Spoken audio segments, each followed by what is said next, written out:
guys, and happy Homebrew Wednesday, although it is a Saturday. Not done a video for a couple of weeks, apologies. Life just gets in the way sometimes. I've had a manic couple of weeks away with work, a few places around the world. Yeah, and then just general work and family, but I have got a beer, so cheers.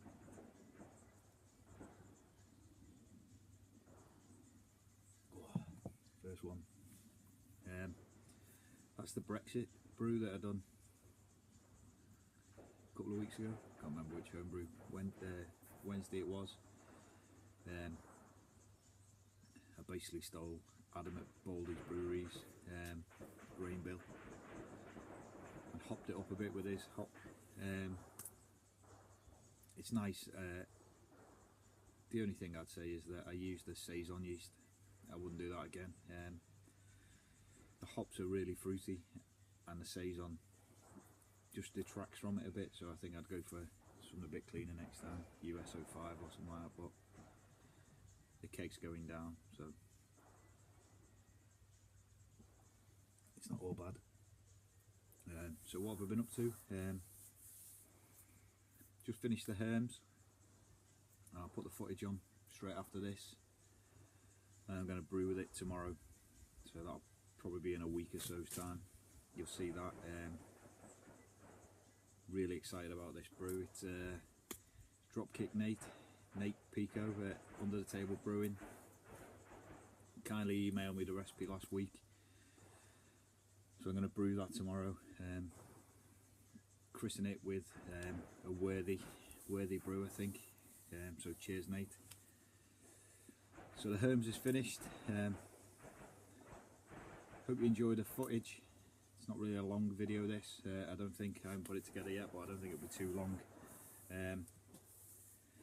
Please like and subscribe if you haven't already. I'd like to hit that 100 subscribers, and who knows, if it's by the time Dropkick Nate's ready, I might even send out a few bottles as a prize if I can hit 100. So cheers guys, thanks for watching. So the day's come to finish the Herms, but one little job before we get going. Planted this 3-4 weeks ago maybe. It's a Magnum hop plant and it's gone absolutely crazy, so I've just built a bit of a obelisk for hopefully for it to grow up, but it's absolutely rocketed. Right, so let's get in the shed. Alright guys, back in the brew shed. Feels like it's been an eternity, but work and other things got in the way. Right, you might be able to see behind me, probably looks like I've gone backwards, but this will be the last part of putting the Herm system back together. What I realised was that unless you're 7 foot, I couldn't actually see what was inside the kettles, so my workbench I've chopped about 1 foot off the legs and dropped it down to a more manageable height. All I'm going to do today now is run some power in, get the ink birds fixed to the wall, last couple of hoses connected, and then descale a kettle, done. And then tomorrow is brew day, but that's another video. So I'll come back in a minute when hopefully we've got a bit of power running. See you in a minute guys. Right guys, we're back, and as you can see we've got power now. So the way I've got it set up is this one here on the left is going into my mash tun. There's a little hole on the top, and then when it goes inside, if we can get it open, there we go. You can see, comes through, there's the sparging arm inside. The second one I'm going to use for my sparging water in my boiler. Sorry, my mash water in my boiler to get it up to temperature. Then I'll open it up through the pump and underlet into my mash tun. Hopefully it'll work. And then the only one that hasn't got anything in it at the minute is where my Herms coil is. but we'll I'm thinking about putting a little dial one in there, temperature probe, but we'll see how we're getting on. So, right guys, get you again in a minute. Right, so the next problem I've got to overcome is going from the HERMS coil over to the mash tun, and I did think about using the cam lock connectors and a hose, and I just felt I didn't see the point in it. So my plan is to put a hose barb on each of the 90 degrees, run a bit of hose, clamp it together and see how it works. If it works, it works. If not, we'll come up with another idea. So I'll come back in a minute when we've got them together.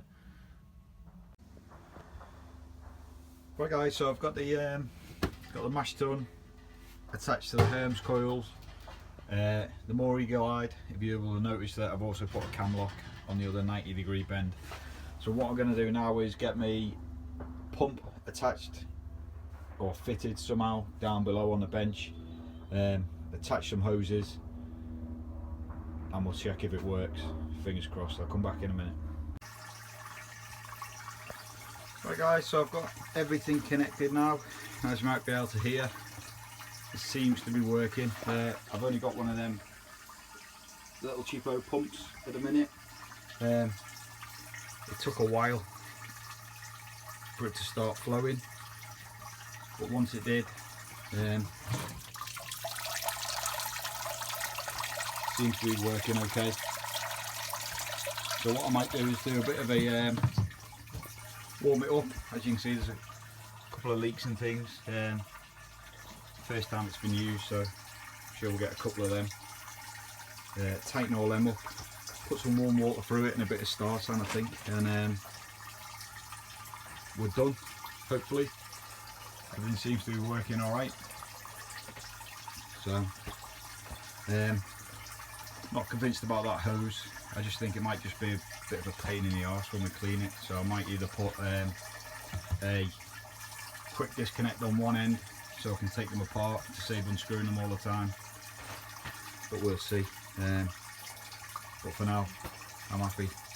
So I'll get you again in a bit, guys.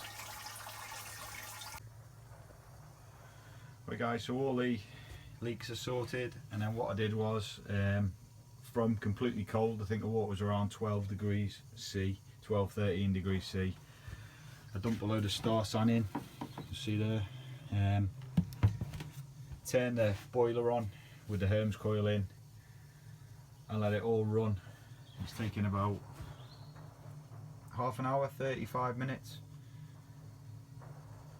and that's the temperature in the mash tun, so I'm fairly happy with that. It's working.